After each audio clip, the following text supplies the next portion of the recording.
আজিৰ ভিডিঅ'টোত মই মোৰ ফাৰ্মৰ কিছুমান ছাগলী আপোনালোকক দেখাবলৈ চেষ্টা কৰিছোঁ। মই সাউথ আফ্ৰিকান বয়াৰ্ডি আমাৰ থলুৱা আছাম মিল্কত ক্ৰছ কৰাইছিলোঁ, তাৰে কিছুমান পোৱালি আপোনালোকে ভিডিঅ' স্ক্ৰীণত এয়া দেখিছে। ইয়াতে আছাম মিল্কতো আছে, কিন্তু এই বয়াৰৰ এফাৰ্মবিলাক আপোনালোকে দেখিলেই ধৰিব পাৰিব, এইবিলাক শকত হয়, মাস্কুলাৰ হয় বহুত।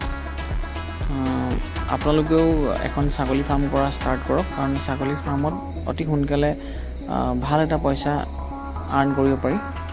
মোৰ ফাৰ্মৰ কিছুমান ছাগলী আপোনালোকক মই দেখাইছোঁ, আৰু ইয়াৰ যোগেদি মোৰ এটা ভাল ইনকাম হৈ যায়। মোৰ বেলেগ বিজনেছো আছে, কিন্তু এই ফাৰ্মখনৰ যোগেদি মোৰ এটা ভাল ইনকাম বছৰত হয়।